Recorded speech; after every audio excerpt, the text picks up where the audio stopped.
Assalamualaikum warahmatullahi wabarakatuh. Perkenalkan, nama saya Devi Istiani dengan NPM 102212252.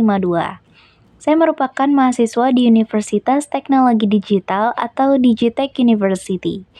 Di sini saya akan mempresentasikan tentang komunikasi bisnis untuk memenuhi tugas UTS mata kuliah Komunikasi Bisnis dengan dosen Nika Sintesa, MPD, MM.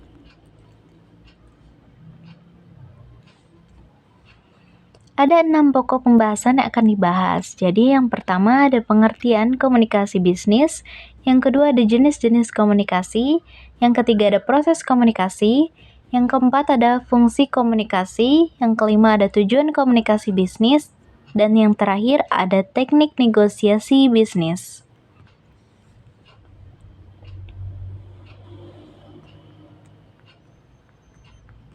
Yang pertama yang akan dibahas yaitu pengertian komunikasi bisnis.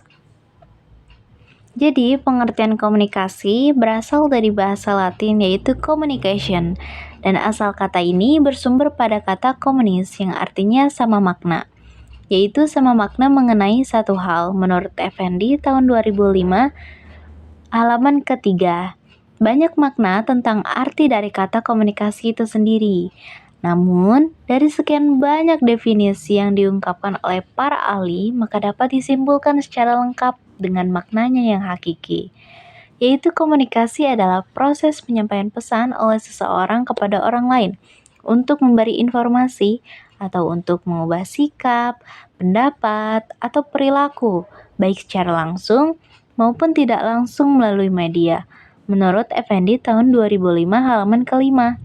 Jadi pengertian komunikasi bisnis yaitu proses penyampaian pesan oleh seseorang kepada orang lain untuk membahas suatu bisnis yang bertujuan untuk mengubah sikap, pendapat, atau perilaku baik secara langsung maupun tidak langsung.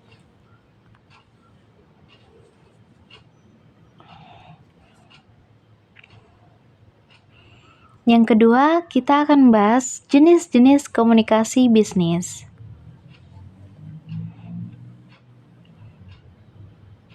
Jenis-jenis komunikasi bisnis terbagi menjadi 4. Yang pertama ada komunikasi bisnis internal ke atas. Jadi jenis komunikasi internal dalam bisnis yang satu ini mengacu pada aliran informasi dari bawah ke atas. Jadi informasinya disampaikan dari seseorang kepada orang lain yang jabatannya berada di atasnya. Sebagai contoh nih, karyawan dari divisi SDM sedang mempersiapkan laporan yang akan disampaikan kepada manajer SDM. Misalnya nih, kita manajer yang akan disampaikan oleh karyawan tersebut yaitu laporan atrisi. Di dalam laporan tersebut mungkin terdapat informasi mengenai perputaran atau turnover karyawan tahunan ataupun bulanan, beserta alasan atau faktor penyebabnya. Maka dengan begitu manajer SDM bisa memahami apa penyebab atrisi dan melakukan tindakan perbaikan untuk mengurangi turnover karyawan tersebut.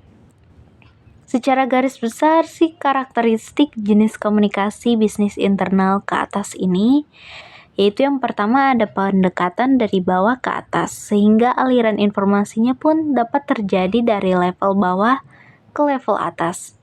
Yang kedua, karakteristiknya yaitu bersifat partisipatif.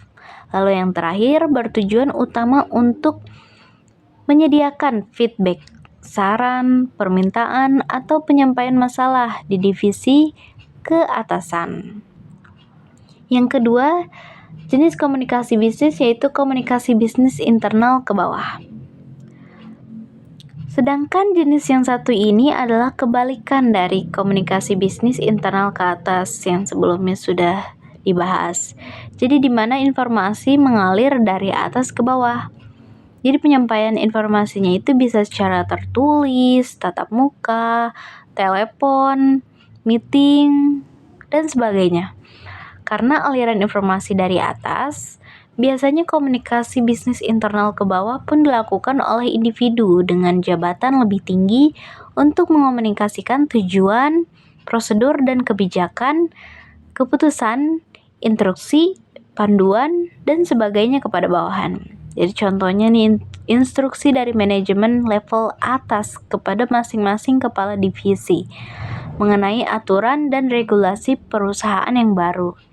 Jadi media penyampaiannya bisa lewat pesan, email, ataupun memo tertulis.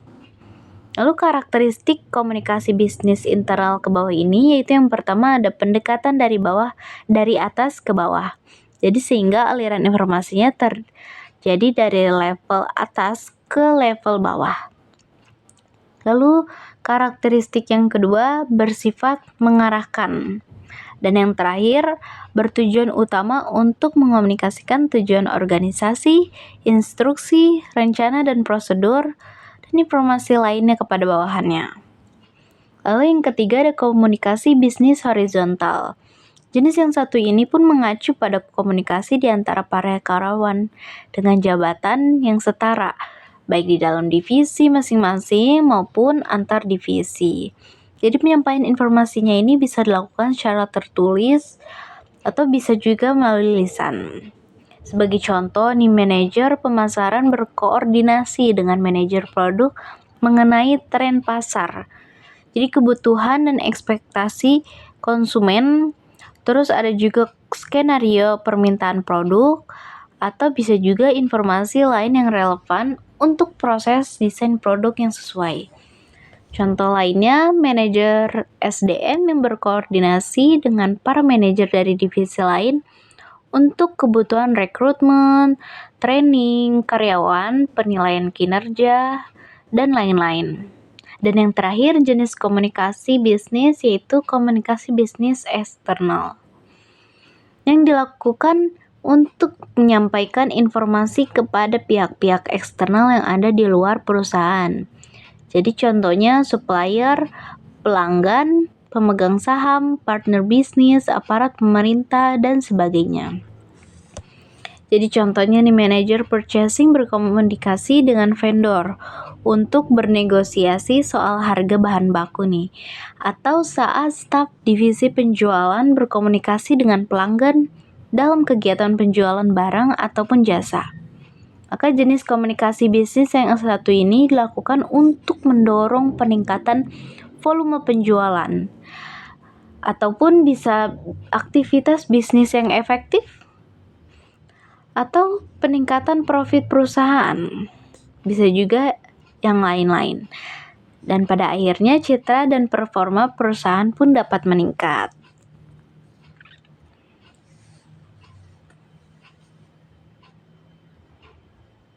Yang ketiga ada proses komunikasi. Di sini terlihat proses komunikasi yang pertama ada komunikator. Komunikator ini yaitu orang yang mengirimkan pesan atau suatu ide dan gagasan. Jadi orang yang mengirimkan pesan ini mengubah ide tersebut menjadi pesan. Lalu pengirim pun menyampaikan pesan. Lalu setelah dikirim maka akan adanya pesan. Setelah pesan dikirim, pesan tersebut bisa dikirim melalui saluran nih. Ada saluran. Saluran tersebut bisa melalui verbal yaitu komunikasi, melalui berbicara, menulis, membaca, atau bisa juga dengan mendengar. Selain itu bisa disalurkan melalui nonverbal yaitu komunikasi menggunakan gerak tubuh. Nah, karena ada saluran, maka pasti adanya gangguan. Adanya gangguan di sini seperti gangguan sinyal yang buruk jika menggunakan komunikasi melalui media sosial yang menggunakan internet. Jadi bisa mengakibatkan terjadinya salah paham karena sinyal yang buruk tersebut. Lalu setelah pesan dikirim, maka orang yang menerima pesan pun disebut komunikan. Jadi orang yang menerima pesan tersebut dapat menafsirkan pesan yang didapat dari orang yang mengirimkan pesan atau komunikator. Setelah menerima pesan tersebut, maka komunikan akan memberikan tanggapan atau feedback umpan balik dan melalui umpan balik kepada pengirim atau komunikator.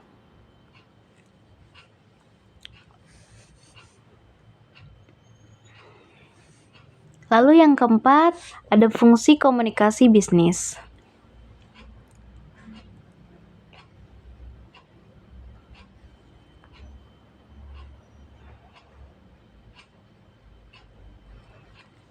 Fungsi komunikasi bisnis yang pertama ada fungsi informatif.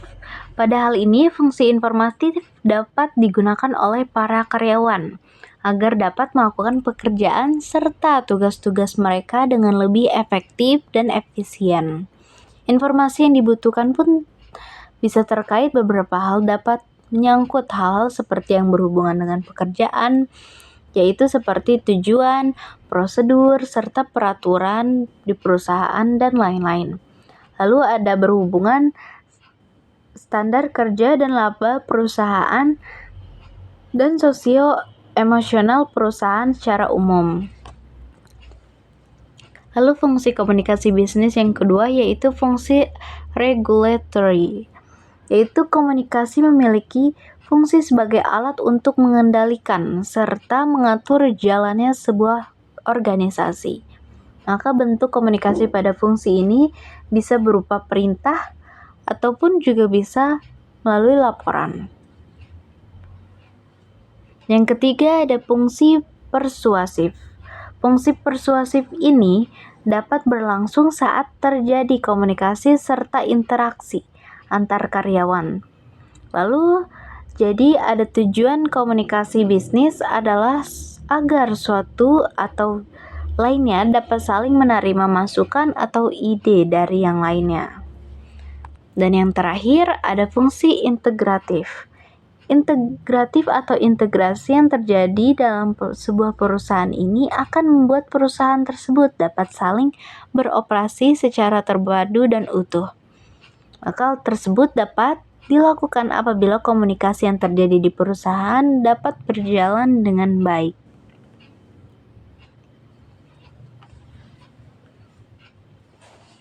Lalu yang kelima ada tujuan komunikasi bisnis.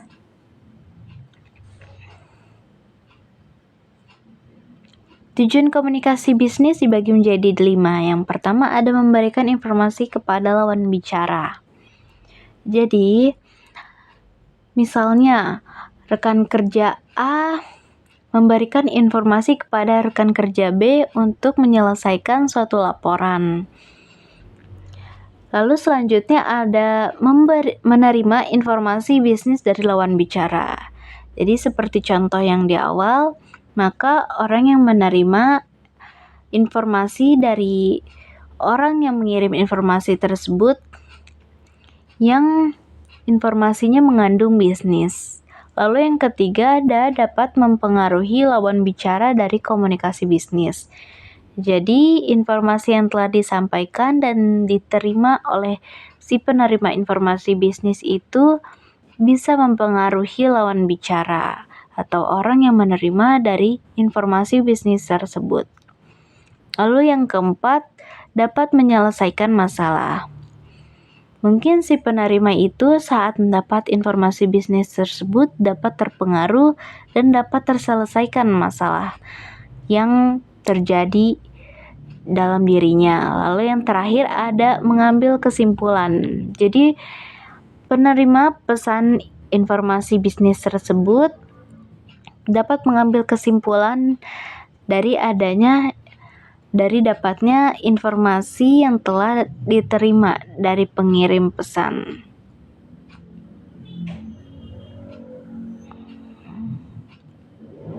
Dan yang terakhir ada teknik negosiasi bisnis.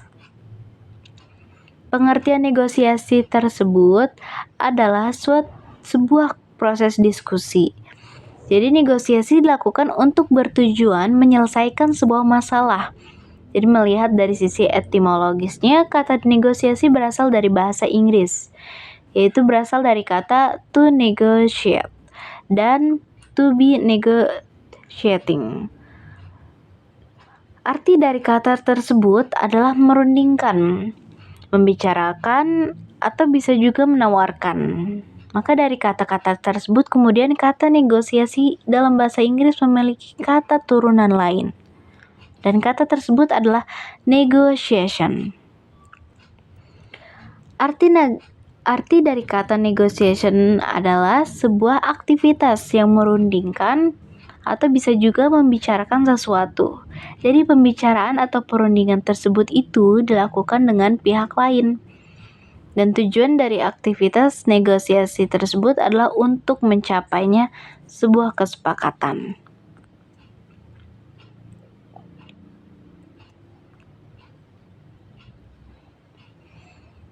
Selanjutnya ada tujuan negosiasi. Yang pertama mencapai kesepakatan bersama. Yang kedua, mengurangi konflik dan perbedaan. Dan yang ketiga, saling menguntungkan berbagai pihak.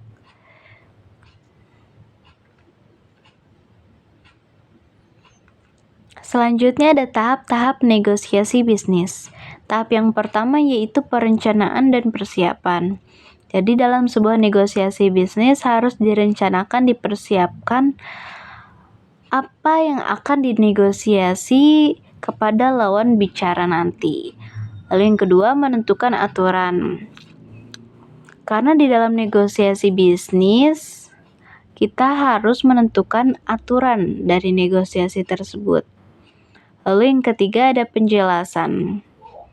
Penjelasan di sini yaitu saat bernegosiasi. Lalu yang keempat ada tawar-menawar dan penyelesaian masalah. Jadi karena sedang bernegosiasi, di dalam negosiasi itu pun ada tawar-menawar. Setelah tawar-menawar tersebut selesai, maka masalah tersebut dapat terselesaikan. Dan yang terakhir ada penutupan dan implementasi. Sekian presentasi tentang komunikasi bisnis. Kurang lebihnya mohon maaf.